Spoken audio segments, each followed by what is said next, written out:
What's going on, everybody? Welcome to my top 8 Vita games of 2014, just in time for the new year. So you might be, first things first, you might be wondering, why top 8?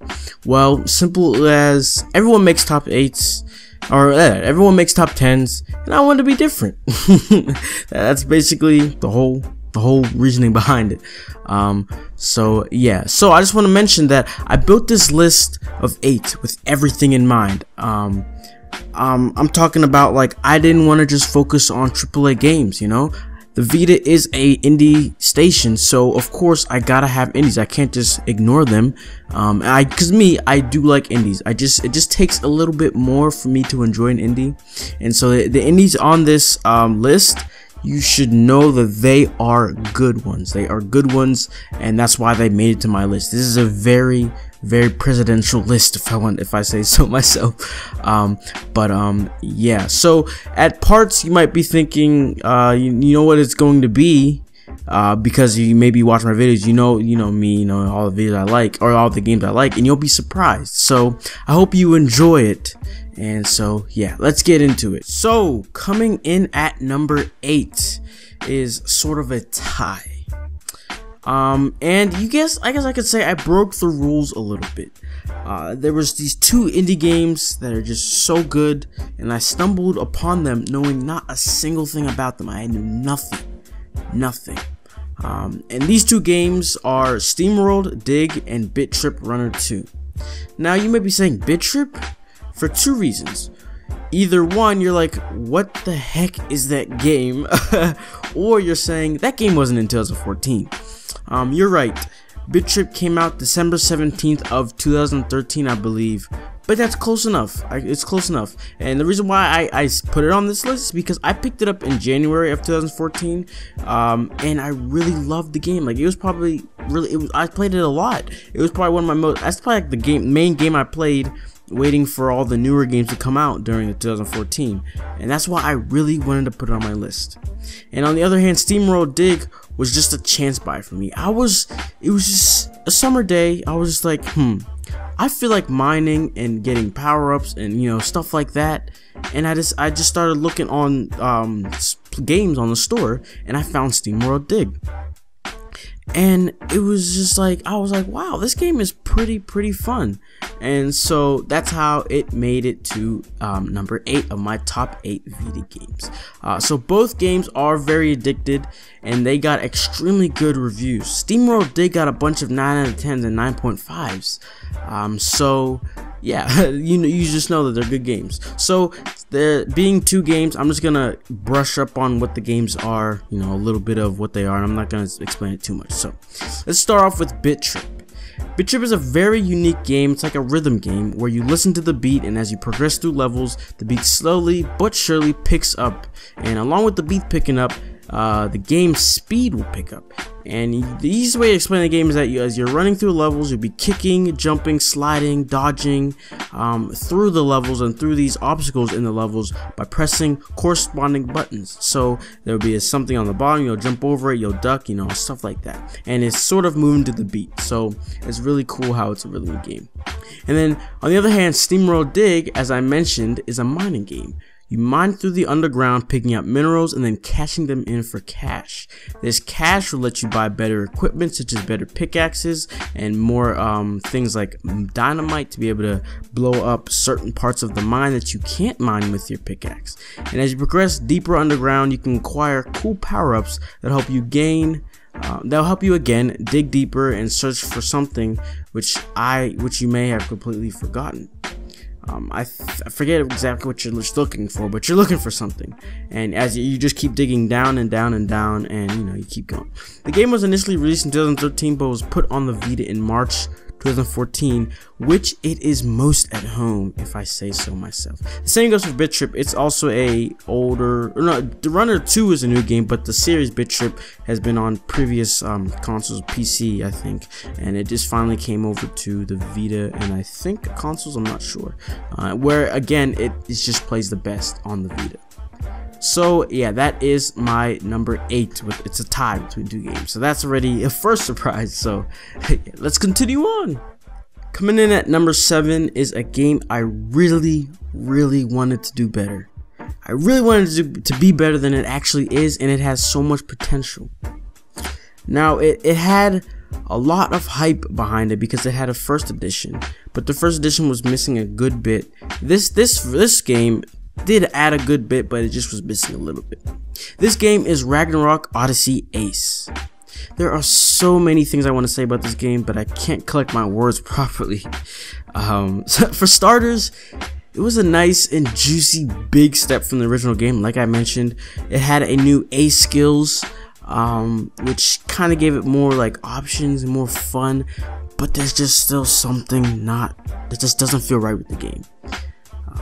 The graphics are beautiful, the gameplay is phenomenal, as in like it runs smoothly and everything, and I don't think I ever really ran into any type of frame drop during me playing the game, even in times where, you know, there's a lot of stuff happening. I never really ran into anything, and I did enjoy the game a lot. I gotta have a clean 80+ hours in an Ace and the original, but it just lacks something to keep me playing longer than I should, because I really felt like I should have been playing the game a lot longer than I did. I feel like I should be playing it as much and like loving it as much as Freedom Wars, but there's just something not right. Whether it's the combat system can get a little bit repetitive, but I want to say that this game is a good game. That's why it's number 7 on my top 8. Like I said, this top 8 is top. This is like a presidential list, so don't get me wrong, the game is very fun, and if you've never played the game before and you like Monster Hunters, you should definitely try this game out, especially Ace, because Ace does add a lot of new content. There was actually an update that added a good bit more to the game, and so I just haven't been able to play it too much, so yeah. But anyways, like I said, it's a typical monster hunting game with classes such as the hunter, mage, cleric, assassin, and of course the normal sword warrior that carries a big sword. But the only gear you actually farm is your weapons and these things called cards. In terms of your raw attack, defense, HP, mana, things like that, it uses a new unique card system, like I was saying. I actually really like the card system. It was like unique, you know. It was just a different way to farm things, and so yeah. But yeah, clothing didn't have much of a matter. The only thing that the clothing did in the game was that it would add space for your cards. Alright, so your cards could have like 5 slots taken up, 10 slots, and your armor could be upgraded all the way so it can hold 100. And so say I take a card that's 20, take a card that's 25, you know, they have to add up to 100, and that means it's full. So that's what the clothing would be for, and the clothing you wouldn't farm that at all. You'd have to, well, I guess you farm it. It's just that you don't actually pick up clothes, you pick up material to make the clothes. So, and then the clothes, and then after that you would upgrade the clothes so that they can have up to 100 space to be able to put cards in. And so that's where the farming aspect comes in, you know, farming cards. And another one is farming the weapons, and the weapon system can actually, in Ace, it actually gets pretty advanced, a lot more advanced than it was in the normal game, which is cool. And you would upgrade it like the, you know, it's normal upgrading you would do in typical monster hunting games. So all in all, the game, like I said, is a very nice game, very great looking game, and I would recommend you to try it for yourself before making any kind of assumption. Like, don't base your impressions or whatever off what I said, because that's just me. And of course, I do still think the game is really good. It's just missing something, you know, it's just missing something. So yeah, that is number 7. Now for number 6, this is actually a fairly new game, and there was a great big deal of hype around it. But the hype was for fans of the game already, people that knew the game already, basically. And I don't know why. Like, I didn't hear much about this game. I didn't see much of it anywhere else other than the Reddit, where I saw some people posting updates about it from the developer, talking about it. This game is The Binding of Isaac Rebirth. So, like I said, I knew that this game was very hyped by people that know the series, you know what I mean? So people that didn't really know the series didn't really care much for it, but you know, they still tried it out because it was a free game on PlayStation Plus for PlayStation 4 users, which is where I picked it up and I did play it and I did enjoy it. But other than like the people that knew the game and whatnot, the game didn't really get much like limelight, you know what I mean? I don't know why, really don't know why, because the game is very fun. Yeah, so like I said, it was released in other, like this, the Rebirth is actually the console version of the game, basically. I think it is out on PC as well, but Rebirth was sort of like made so it could work on consoles really nicely, something like that. I think, don't quote me on that, I'm not sure, but I know there is the Binding of Isaac, that's just a normal game that is on the PC. And it does, I think it gets updated pretty frequently with new power-ups, just so people keep coming back and playing the game. But yeah, so let's go ahead and talk about the game. So this game is just straight up messed up. That's the best way for me to explain it. It's a fairly simple game, but very, very addictive. You walk through randomly generated basements, shooting your tears at poop and God knows what else the other things are in these basements. But you'll see yourself playing the game over and over again just to see what kind of power-ups you can pick up as you go through these randomly generated basements and see how far you can reach without dying. It's a nice indie game that I would recommend to anyone who just enjoys just cave crawlers type of games, just, you know, arcadey, fun, addictive games. That I would really recommend you to play. I would say this is a must-buy for Vita owners. Starting now, this is a must-buy for Vita owners. So, yeah. Not much else to say for this game other than it's fun and addictive. So, yeah. Let's move on to number 5. This next game is so ridiculously hyped. So crazy. It's probably one of the most influential games on YouTube channels all over the world. You see people starting at 400 subscribers, they do something with this game that people want to see for some reason, and they jump from 400 to 3K to 5K to 6K to 1 million. Alright guys, I knew a channel who used to do RuneScape, and then they started doing Minecraft, and this guy went from like 30,000 doing RuneScape to like, he literally has 1 million subscribers now and he does Minecraft. That should ring a bell. I think you guys should know the game. The game is Minecraft. Minecraft is my top 5, is 5 on my top 8 list of PS Vita games of 2014. This game is just, it's Minecraft. I mean, I really don't think I need to say anything other than that. Other than, I guess, what I should be focusing on is my experience with the game on the PS Vita side of this. So, yeah, let's do that. So, for starters, this is the first true portable Minecraft. Pocket Edition is great and all, but it's just missing some key things that make it fun, such as real control or buttons, which is, I think it's pretty essential for Minecraft to be precise and, you know, really have fun and enjoy yourself in Minecraft. So yeah, the PS Vita edition is here to just patch it all up, you know, to make Minecraft a portable game now. So, single player Minecraft PS Vita edition runs fairly good with frame drops from here and there, you know, nothing too bad, but you know, nothing too groundbreaking, nothing crazy. But then when you want to go online, it's a whole different story, man. From my experience, I have not been able to get 4 players in one lobby yet. It just doesn't work. I know some people have been able to, but I haven't. So like, why me? I have no idea. The max I've been able to get is 3, and it's okay. You know, it's playable. I have a co-op Let's Play of Minecraft. I got like 4 episodes on the channel, and you can see we have 3 people in a good bit of the episodes, and you can tell it's playable. It's definitely playable, but it's just not flawless.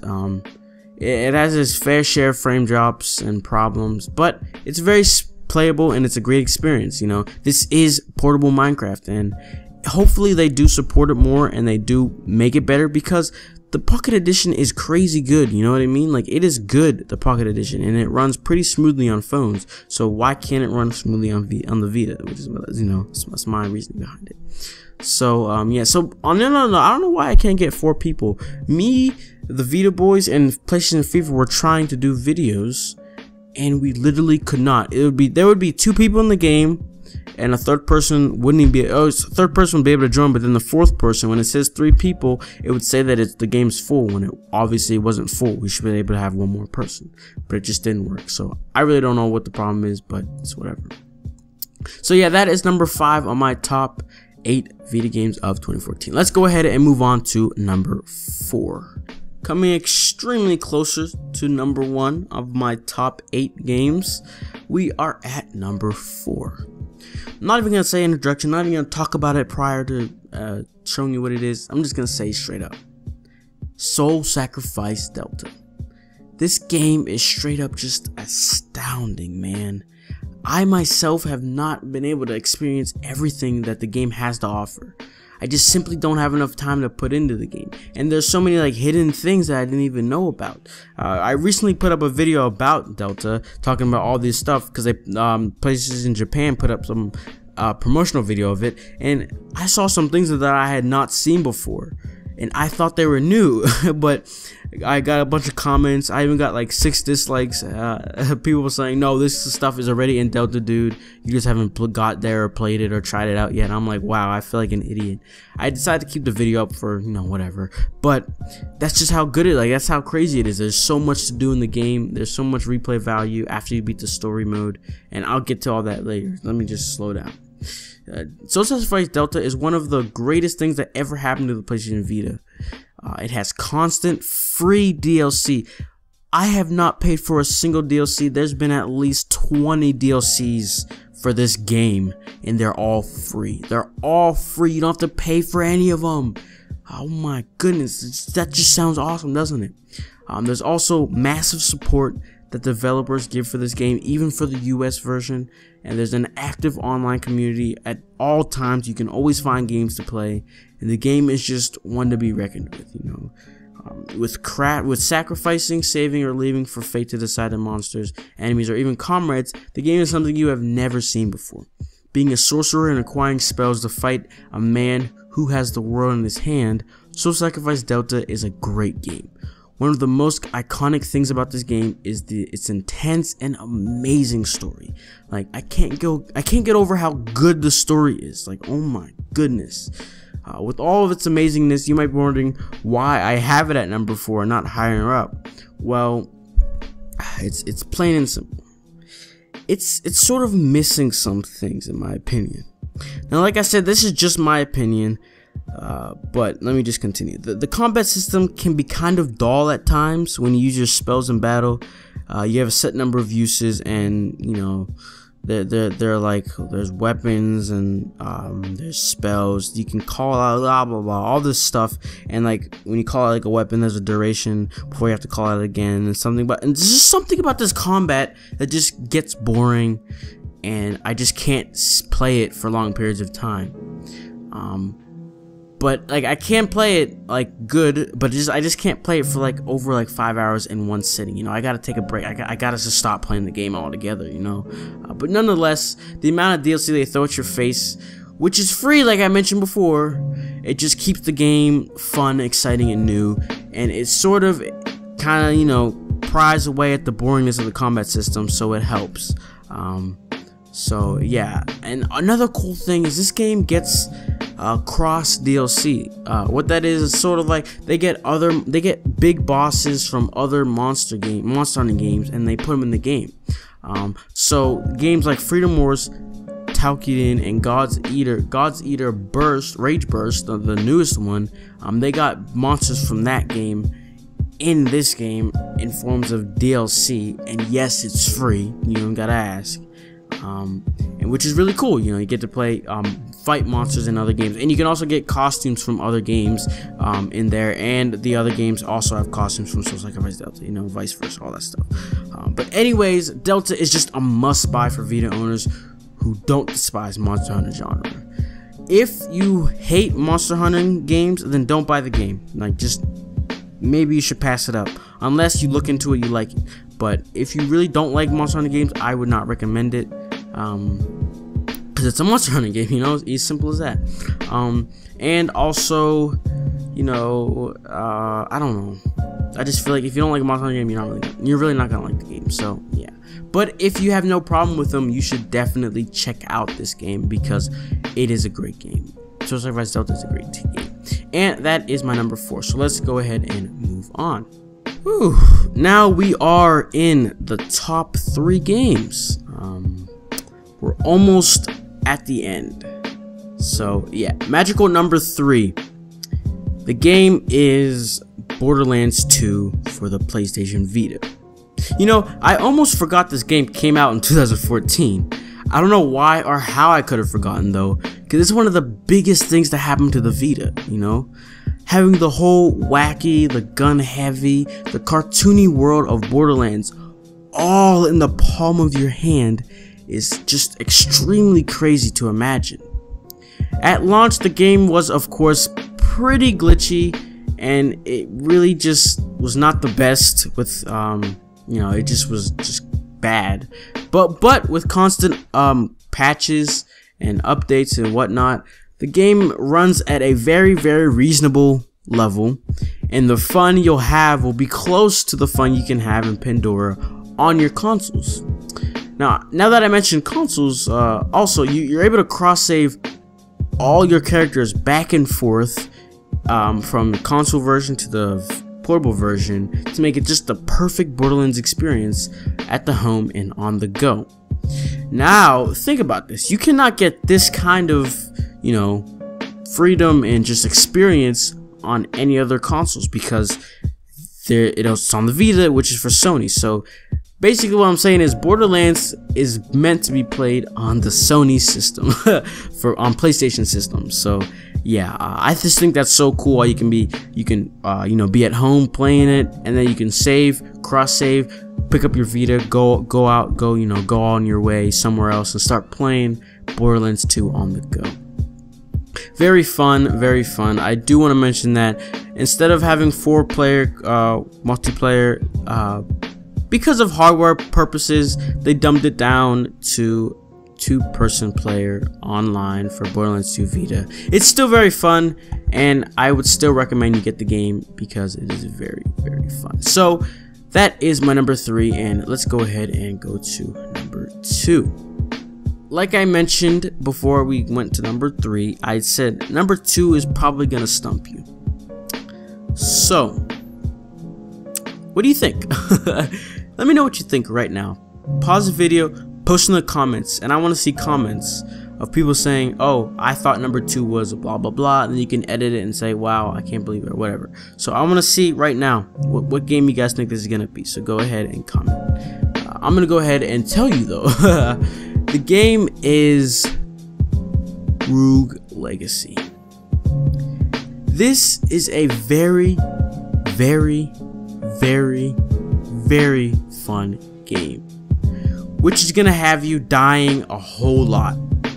So I had no idea what this game was until I saw a post on the blog where they posted one little screenshot of the game. That one screenshot was all they needed for me to buy it. I love the art style. I love just the way the characters looked. The graphics just intrigued me. It just looked awesome. It just looked crazy good. Like everything about the game just looked so fun from that one screenshot. So I actually played the game first time ever on the PlayStation Vita. This game has been out on PC. I'm not even sure when, but I know it's been out on other consoles and stuff before. But I don't know about you, but the PlayStation Vita is where this game just lives. You know what I mean? Like, this is where it should be. It's amazing. It plays absolutely perfectly, and it's the perfect portable game.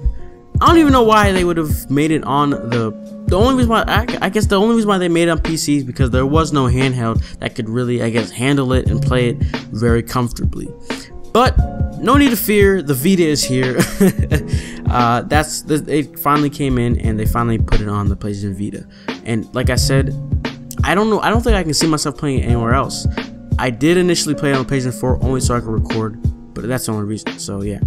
So the game is similar to The Binding of Isaac in terms of the randomly generated worlds, but instead of dungeons with poop, this one is a castle with knights and everything like that. So What makes this a lot different from The Binding of Isaac is you start very, very weak, a very weak knight trying to find the king and kill him. So the first time you enter this castle, you're gonna get your ass absolutely kicked. Like, you're not even gonna be able to do anything. Like, okay, I played this game blind. Like, I didn't know what to expect. And at first, I was like, what is going on with this game? Cause I walked into the castle and I just got killed in like 30 seconds. I was like, what? I was like, are you kidding? What is this game right now? I didn't know, but I loved it. I loved how hard it was. But then as I kept going and playing, I was getting stronger. I was getting upgrades. I was getting new gear, new armor, new swords, and I was just learning the basics of the game and how to play better. And it just slowly got even more fun. Oh my gosh! I started off lasting like what, 2 to 3 minutes in a castle, and then as I progressed, I started getting like 30-minute runs. I would be in a castle for like an hour just playing and just finding new stuff and getting more upgrades in these random generated castles. Guys, Rogue Legacy is a must-buy for anybody who has a Vita. I don't care what kind of games you like, Rogue Legacy is a game you'll like. Oh yeah, it's cross-buy too, so if you buy it on the PlayStation 4, you'll automatically get it on the PlayStation Vita, so you cannot miss this game. You cannot miss this game. Rogue Legacy is my number 2 game for the PlayStation Vita in 2014. Oh, it's been a long journey, but here we are at number 1. So before we start, or I say or whatever, I just want to ask you guys to, click that like button if you've liked the list so far, if any of these games are the exact spot in which your top 8 would be, and lastly but not least, I want you to put your top 8 favorite or best Vita games in the comments. What the heck, description? In the comments below. So yeah, so if you've been subscribed to my channel for at least 6 to 7 months, this game will be of no surprise to you, not a surprise whatsoever. If you're new, you just found my channel from this video, then let me tell you. Number 1, the best Vita game of 2014 and maybe of all time is Freedom Wars. Words can't explain how I feel about this game, literally. It's the game the Vita needed. It's a must-buy. You need this game right this second. It's $30 for crying out loud. There's so much I want to say, but I just can't collect my words. Like, there's just, I'm gonna have to have a proper review for the game where I'll explain the game thoroughly. So for now, I'll leave you with this. If you're someone who does not hate monster hunting genres, if you do not hate it, you need to go to the store and purchase this game right now. Even if you don't like monster hunting genres, just like a little bit, like you just sort of don't like monster hunting genres, then I would still recommend you try the game at least. Find a way to get the demo. There's only a Japanese demo, but I'd still just say find a way to get it, because this is one of, if not the best Vita game. The graphics are also one of, if not the best, on the PlayStation Vita. The best looking game on the PlayStation Vita. And so, if you were to completely work off your million sentence, it would take a clean 100+ hours. 70 to 80 plus hours if you're good at 100 games. It maybe wouldn't take you a whole 100+, and it would take you 70 to 80 if you really did understand the game's basics early on, and you knew what to do. And the story mode alone will put you at least 60 to 80+ hours. That is if you can even finish it, because I know a lot of you guys are commenting on my videos asking for help in Code 7 exam, Code 6 exam. So like, you guys still haven't even beaten the game yet. So it could take you 100+ hours just to beat the story mode. And after you finish, then you can work for your platinum trophy, or simply just work your way to becoming the greatest citizen with the most powerful weapons. And you can take your OP weapons and help others in PvE or PvP, or yeah, PvE, or you can do PvP. Yes, there's PvP in this game. You can fight other people. Oh my gosh, It's a little hard to find games in PvP, as people are still trying to beat the game and whatnot, but there is always people playing PvE, you know, co-op, so don't even worry about it. But just as a warning for PvP, people do tend to team up, and it's a little tricky to have, you know, proper matches. But like I said, the PvE is perfect. The co-op, which is PvE, is perfect, and it's very fun. Like I said, there's always there's always people to play with, so it's not even a problem. But I just look at the game, you know, look at the gameplay for yourself, and you can figure out what the game is sort of like. It is, of course, that monster hunting genre where you don't spend too much time other than in the battlefields. But as you can see in this gameplay that I'm showing, like, I'm exploring all the places you can go. Like, the places you can go is pretty big, but it's just like there's not much to do, but it's still like you can explore a little bit more than your average monster hunting game. It can go to more places. You're not just trapped in your little cell or in this little village or whatever. You know, there are some places you can go. So yeah, Freedom Wars is the best game to come out of 2014, hands down. A lot of people agree with me. Like I said, if you don't like monster hunting games, then you wouldn't agree with me. But I don't know too many people that don't like monster hunting games. Or yeah, like I said, if you don't hate them, then you'd probably like this game. So yeah, so there you have it. That is my top 8 PlayStation Vita games of 2014. I hope you liked this list. Oh, before I end, I have some honorable mentions. Some of you might have gotten mad that it wasn't on here, so I thought I'd, you know, mention it. So as of 1, Dragon Ball Z Battle of Z. This game would have made the top list if people didn't hack the game.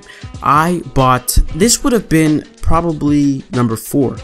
This would have been number 4, and SteamWorld Dig and BitTrip would have just been kicked off the face of the planet. This game looks great. This game plays great. But after you beat the story mode, there's nothing to do. The only thing left to do is play online. Of course, you can farm cards and whatnot, and you know, all that stuff.